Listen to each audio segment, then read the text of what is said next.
یعنی پیسے سے عزت تولنے لگے ہیں لوگ۔ جی، یہ ایک ایسا خاموش اور کڑوا معاہدہ بن چکا ہے جہاں آپ کی قدر آپ کے بینک بیلنس سے مشروط ہے، اور جب رشتوں میں یہ کاروباری سوچ در آتی ہے تو وہ اپنی روح کھو دیتے ہیں۔ یہ بات سن کر مجھے ایسا لگ رہا ہے جیسے ہم نے گھروں کو کارپوریٹ کمپنیوں میں بدل دیا ہے، جہاں ایک فرد سی ای او تو ہے لیکن اس کی عزت صرف اس وقت تک ہے جب تک وہ کمپنی کو منافع دے رہا ہے۔ بہت عمدہ مثال دی آپ نے۔ ذرا اس نفسیاتی پہلو پر مزید بات کرتے ہیں، کیونکہ تحریر میں بہت گہرے خالی پن کا ذکر ہے۔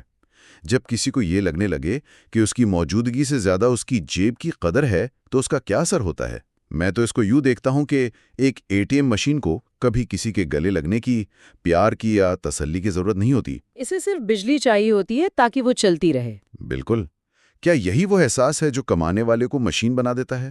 اسے لگتا ہے کہ مجھ سے کوئی یہ نہیں پوچھے گا کہ میں کیسا ہوں، بس کارڈ ڈالو اور پیسے نکالو۔ یہ اے ٹی ایم والی مثال اس صورتحال کی بالکل درست عکاسی کرتی ہے۔ انسان کی سب سے بنیادی اور سب سے ابتدائی نفسیاتی ضرورت یہ ہے کہ اسے محسوس ہو کہ وہ دوسروں کے لیے اہم ہے، صحیح۔ اسے سنا جا رہا ہے اور سمجھا جا رہا ہے۔ اور اسی تحریر میں ایک اور بہت طاقتور نقطہ مشاورت کے فقدان کا ہے۔ ہاں، وہ مشورے والی بات جو شروع کے سوالات میں بھی تھی۔ میں ایسا نہیں ہے۔ مشورہ مانگنا دراصل کسی کی اہمیت کو تسلیم کرنے کا، اس کی موجودگی کو ماننے کا ایک بہت بڑا اظہار ہے۔ یعنی آپ دوسرے شخص کو ویلیڈیٹ کر رہے ہوتے ہیں۔ بالکل۔ جب آپ کسی سے مشورہ کرتے ہیں تو آپ اسے بنا کہے یہ بتا رہے ہوتے ہیں کہ آپ کا تجربہ میرے لیے قیمتی ہے، آپ کی سوچ میرے لیے معنی رکھتی ہے، اور میں اپنے فیصلوں میں آپ کو شامل دیکھنا چاہتی ہوں۔ یہ مشورے والا پہلو واقعی بہت دلچسپ ہے۔ اس کا مطلب ہے کہ فیصلوں میں شامل نہ کرنا کوئی چھوٹی بات نہیں ہے، بلکہ یہ ایک طرح کا خاموش پیغام ہے کہ ہم تمہیں اہم نہیں سمجھتے۔ 100%۔ اگر میں اس کی ایک عام سی روزمرہ زندگی کی مثال دوں تو یہ بالکل ایسا ہے جیسے آپ کو کسی نے دعوت پر اپنے گھر بلایا ہو، لیکن جب آپ پہنچے تو آپ کو مہمان خانے کے بجائے سیدھا کچن میں بٹھا دیا جائے اور کہا جائے کہ بس آپ کا کام کیٹرنگ والے کا بل ادا کرنا ہے۔ ہاں، کہا جائے کہ بل آپ دے دیں، باقی محفل ہم خود سجا لیں گے۔ یہ تو کسی بھی باشعور انسان کی عزت نفس کو چھلنی کرنے کے مترادف ہے۔ اور یہی وہ رویہ ہے جو دلوں کے درمیان میلوں کے فاصلے پیدا کرتا ہے۔ جب ایک شخص کو بار بار اہم خاندانی فیصلوں سے باہر رکھا جاتا ہے تو وہ لاشعوری طور پہ خود کو اس خاندان سے الگ محسوس کرنے لگتا ہے۔ وہ کٹ جاتا ہے سب سے۔ جی، اسے یہ یقین ہونے لگتا ہے کہ اس کی یاد صرف اسی وقت آئے گی جب کوئی مالی ضرورت آڑے آئے گی، اور جب یہ تلخ حقیقت اس کے ذہن میں پختہ ہو جاتی ہے تو وہ انسان جذباتی طور پر خود کو سمیٹ لیتا ہے۔ وہ اپنی ذمہ داریاں شاید پھر بھی پوری کرتا رہے، بل ادا کرتا رہے، لیکن اس کی روح، اس کی محبت اور اس کا لگاؤ اس رشتے سے غائب ہو جاتا ہے۔ اور یہیں سے خونی رشتہ ایک مفاداتی رشتے کا روپ دھار لیتا ہے۔ بہت ہی تکلیف دہ عمل ہے یہ، لیکن یہاں مجھے تھوڑا سا ایک اور زاویے سے سوچنے کی ضرورت محسوس ہو رہی ہے۔ جی بتائیے۔ ہم سب جانتے ہیں کہ آج کل کا دور کتنا تیز رفتار ہے، معاشی دباؤ بے پناہ ہے، مہنگائی نے لوگوں کی کمر توڑ دی ہے۔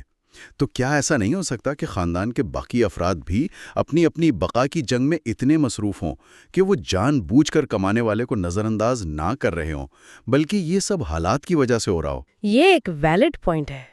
میرا مطلب ہے کہ عملی زندگی میں ہر وقت جذباتی رہنا تو ممکن نہیں ہوتا نا، کہیں نہ کہیں تو آپ کو پریکٹیکل ہونا پڑتا ہے۔ اس بات میں کوئی شک نہیں کہ آج کا معاشی دباؤ اور زندگی کی دوڑ بہت ظالم ہے۔ لوگ روزی روٹی کمانے اور اپنے مستقبل کو محفوظ کرنے میں اس قدر مگن ہیں کہ جذباتی تقاضے پیچھے رہ گئے ہیں۔ ایک ہی چھت کے نیچے رہنے والے ایک دوسرے سے میلوں دور ہیں۔ اسمارٹ فونز نے بھی فاصلے بڑھا دیے۔ بالکل بڑھا دیے ہیں، لیکن مصروفیات اپنی جگہ۔ مسئلہ اس وقت سنگین ہوتا ہے جب وہ مالی تعاون ہی اس رشتے کی واحد بنیاد بن جائے۔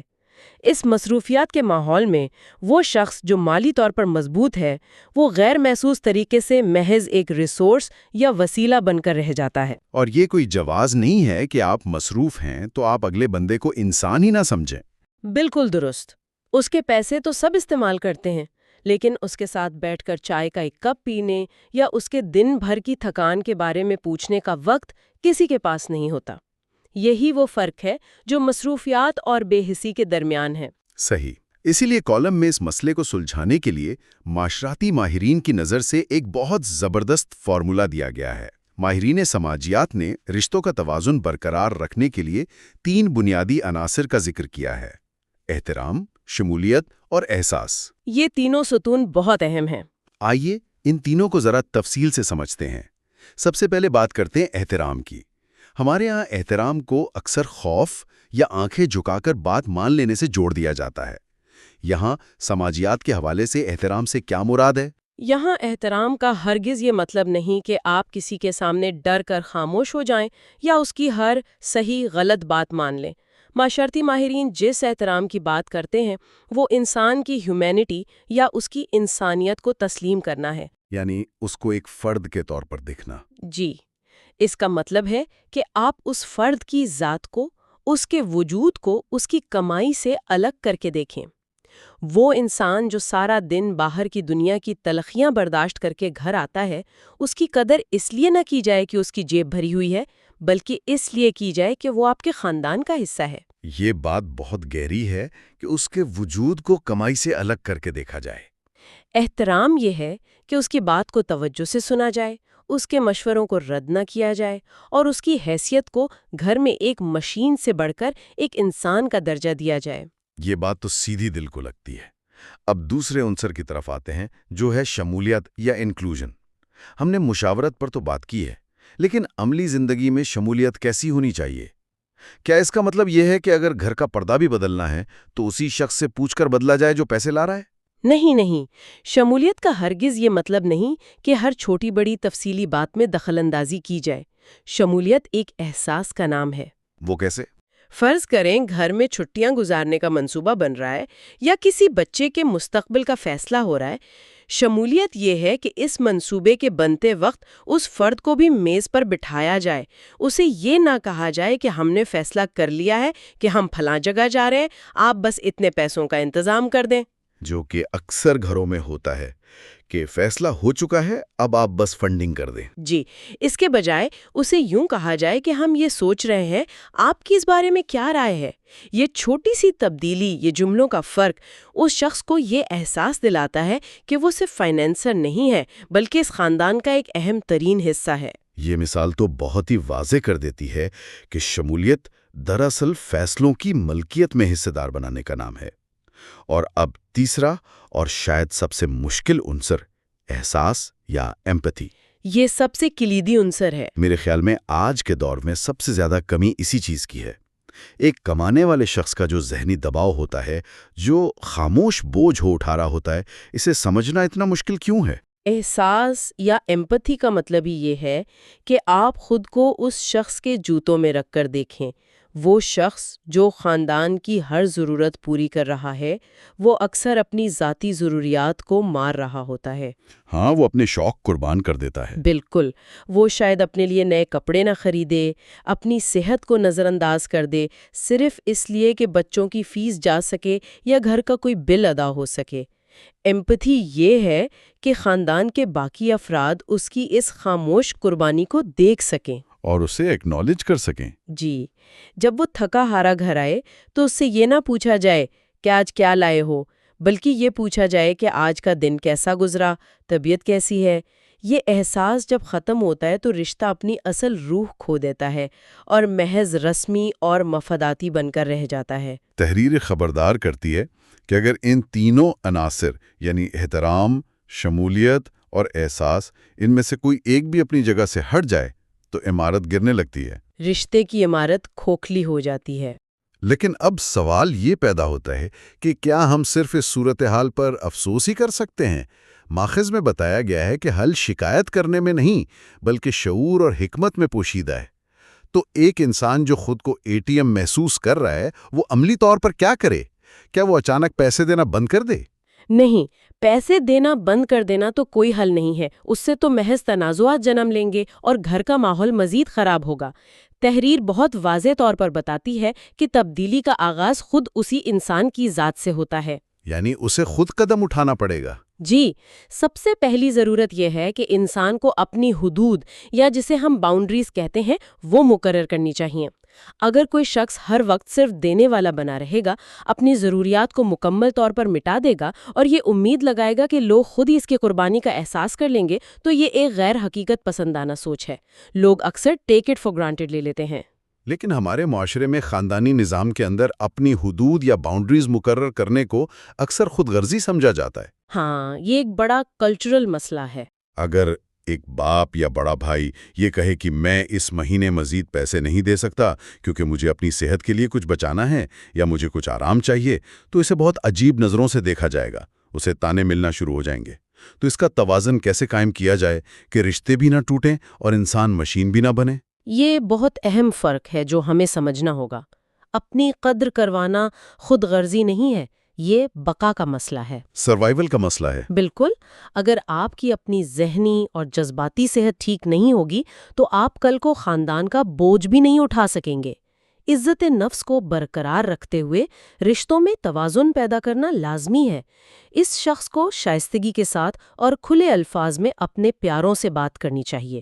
یعنی کمیونیکیشن بہت ضروری ہے۔ خاموش رہ کر کڑھنے سے کچھ نہیں ہوگا۔ جی، انہیں یہ بتانا چاہیے کہ اس کی حیثیت محض ایک چیک بک کی نہیں ہے، اور دوسری طرف یہ خاندان کی بھی اتنی ہی بڑی اخلاقی ذمہ داری ہے، یہ کوئی یک طرفہ ٹریفک نہیں ہے۔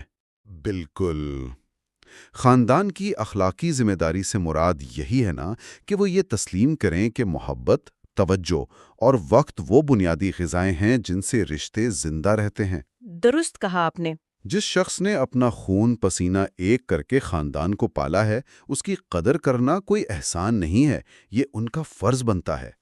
جب خاندان کے باقی افراد اس بات کا شعور حاصل کر لیتے ہیں اور سب کو فیصلوں میں شریک کرتے ہیں، تبھی گھر میں ایک فطری سکون اور اعتماد کی فضا پیدا ہوتی ہے۔ اس میں کوئی دو رائے نہیں کہ ایک صحت مند خاندان کی بنیاد یہی ہے۔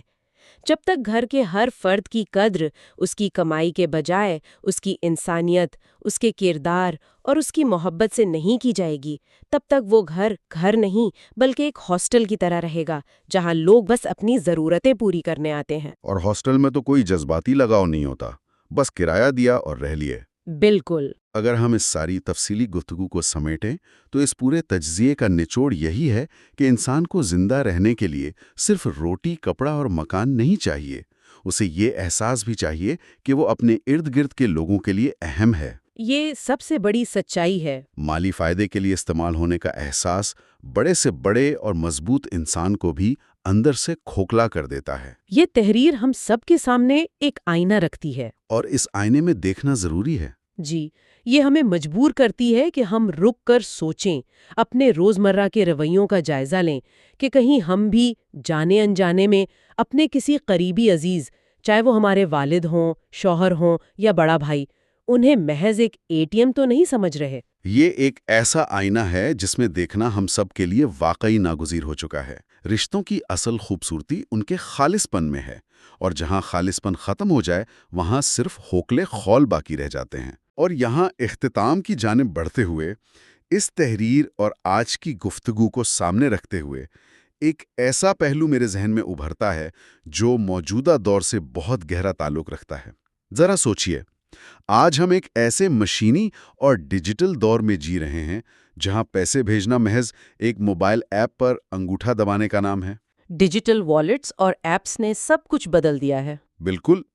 پہلے دور میں جب کسی کو پیسے کی ضرورت ہوتی تھی تو وہ کم از کم اس شخص کے پاس چل کر جاتا تھا، اس کے پاس بیٹھتا تھا، چہرے کے تاثرات دیکھے جاتے تھے، کچھ حال احوال پوچھا جاتا تھا اور پھر ضرورت بیان ہوتی تھی۔ ایک انسانی رابطہ ہوتا تھا اس پورے عمل میں۔ لیکن آج صرف واٹس ایپ پر ایک میسج آتا ہے اور دوسری طرف سے فنڈز ٹرانسفر ہو جاتے ہیں۔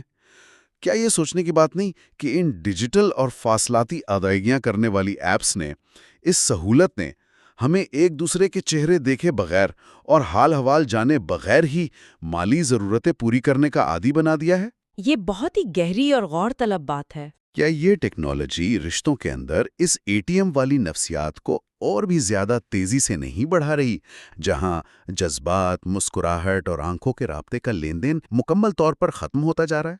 مجھے لگتا ہے کہ اس ٹیکنالوجی نے اس احساس تنہائی کو کئی گنا بڑھا دیا ہے۔ اب تو آپ کو بندے کی آواز بھی نہیں سننی پڑتی، بس نوٹیفیکیشن آ جاتا ہے۔ بالکل، اور ہم سننے والوں کو اس غور طلب سوال کے ساتھ ہی آج کے اس جائزے کے ختام پر چھوڑتے ہیں۔